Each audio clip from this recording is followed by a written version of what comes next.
Pemirsa, Menko Polkam Djamari Tjaniago mengatakan bahwa luas hutan yang terbakar di Indonesia akibat fenomena El Nino ada lebih dari 107.000 hektar. Ya, ini ancaman kemarau ekstrim menuntut penanganan ekstra cepat dan terukur dari seluruh pihak yang terlibat di lapangan.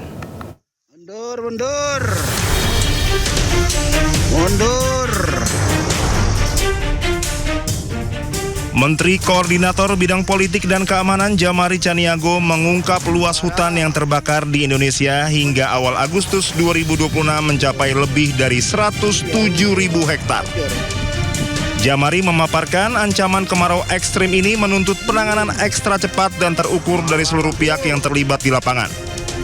Ia berharap seluruh tim gabungan dapat menahan laju perluasan area terbakar melalui pengerahan personil secara masif.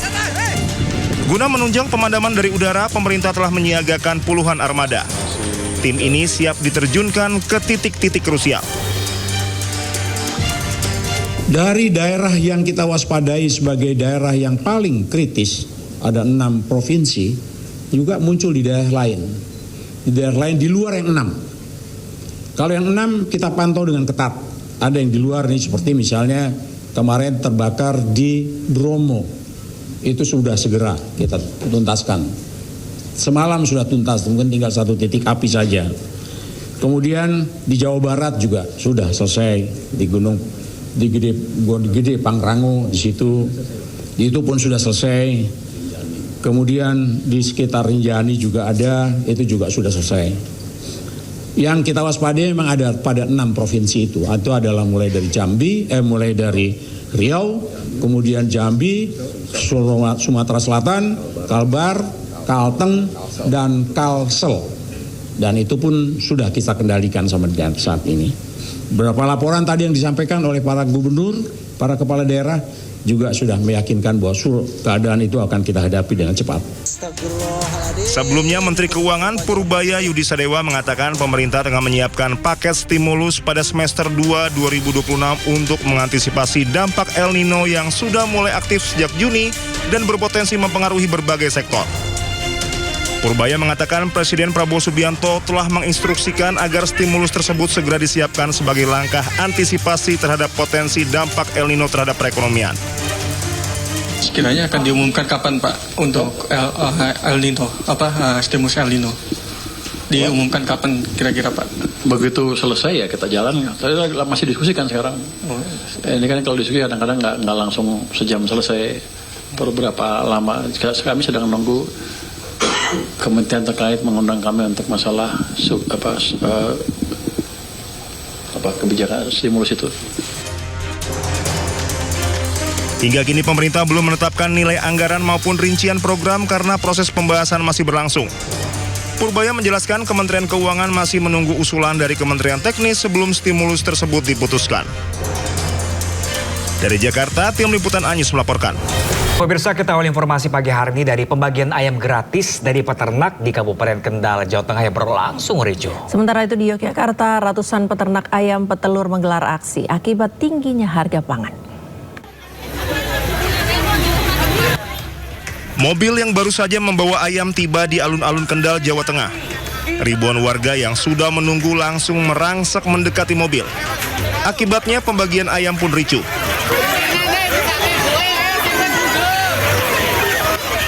Miris, banyak warga termasuk anak-anak yang terjepit akibat mereka berebut pembagian ayam yang dilakukan peternak ayam.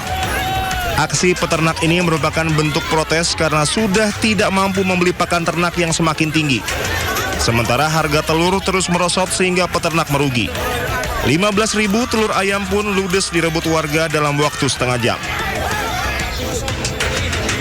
Hal serupa juga dilakukan ratusan peternak ayam petelur di Yogyakarta. Ribuan ayam dibagi-bagi di kawasan Jalan Malioboro dan menjadi rebutan warga maupun wisatawan. Dalam aksi ini mereka menuntut diturunkannya harga pakan serta dinaikannya harga telur sehingga peternak tidak merugi. karena hari ini harga pakan itu kan mencapai hampir Rp8.000. Itu tidak sebanding dengan harga telur yang ada di farm itu sekitar Rp20.000 atau di bawahnya. Jadi kami menuntut memberikan informasi ke Dewan untuk pemerintah supaya harga pakan ini bisa diturunkan, kemudian harga telur ini akan menyesuaikan dengan harga market di pasaran. Menanggapi aksi para peternak, DPRD Yogyakarta berjanji akan mengundang OPD terkait dan mengkaji aspirasi para peternak. Tim Liputan Anyus melaporkan. Dituding sebagai maling, sebuah minibus dikejar dan dirusak warga di Kabupaten Maros, Sulawesi Selatan. Sejumlah warga bahkan melempari kaca minibus dengan batu untuk menghentikan laju kendaraan.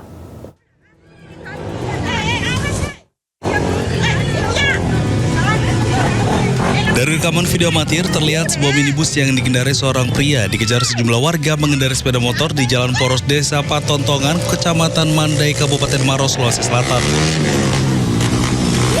Sejumlah warga bahkan melempari kaca minibus dengan batu untuk menghentikan laju kendaraan. Tidak ada nomornya di sini. Minibus akhirnya berhasil diberhentikan setelah dikepung oleh ratusan warga. Aksi tersebut dipicu dari teriakan maling yang membuat warga secara spontan ikut mengejar. Padahal warga belum mengetahui secara pasti duduk perkara yang sebenarnya. Beruntung aksi tidak sampai berujung pada tindakan main hakim sendiri terhadap sang sopir minibus.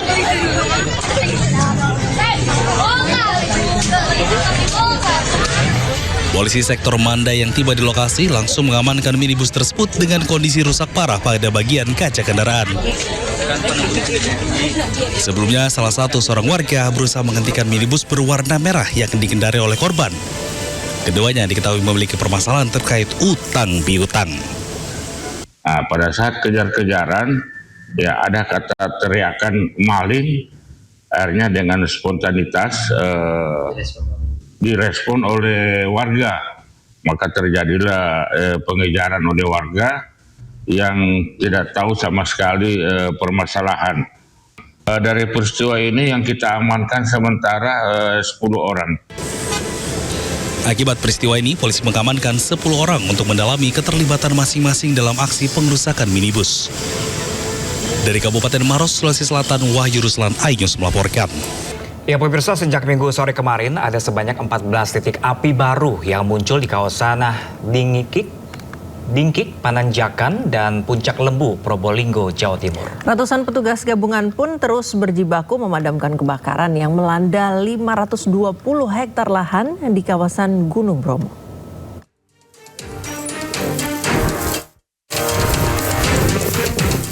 Sejak Minggu sore, 14 titik api baru muncul di kawasan Dingkik, Pananjakan, dan Puncak Lembu, Probolinggo, Jawa Timur.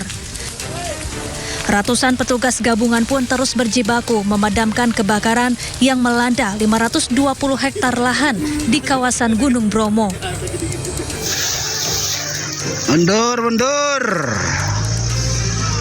Mundur. Kebakaran di Gunung Bromo yang terus meluas membuat Wakil Gubernur Jawa Timur Emil Dardak langsung mengecek lokasi. Emil pun menggelar rapat koordinasi yang tidak hanya membahas soal kebakaran tetapi juga mitigasi menghadapi bencana kekeringan. Saat ini seluruh pintu masuk wisata Taman Nasional Bromo Tengger Semeru resmi ditutup total demi keselamatan para pengunjung.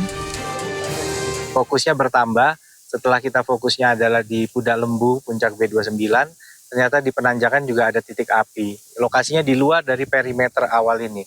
Nah ini yang segera kita lakukan 2 langkah, darat maupun udara. Serangan udaranya adalah helikopter waterbombing. 3 ini akan melakukan kombinasi penanganan di sini dan juga di Penanjakan. Dan serangan daratnya ini ada tim dari Pemprov, dari BPBD, dari TNBTS ya, ini melakukan dan juga dari Kodim dan dari Polres ini melakukan upaya di lapangan. Awalnya titik api diduga berasal dari blok Bantengan, Kecamatan Senduro, Kabupaten Lumajang yang bukan kawasan wisata. Dugaan sementara kebakaran akibat ulah tangan manusia.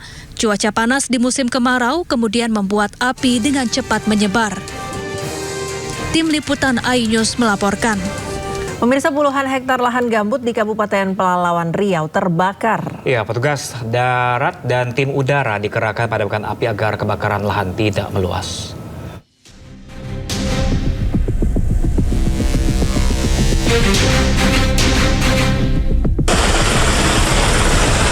Helikopter waterbombing berusaha memadamkan api yang membakar lahan gambut di kawasan Kerumutan, Kecamatan Kerumutan, Kabupaten Pelalawan Riau. Kebakaran lahan ini sudah terjadi sejak 8 hari yang lalu.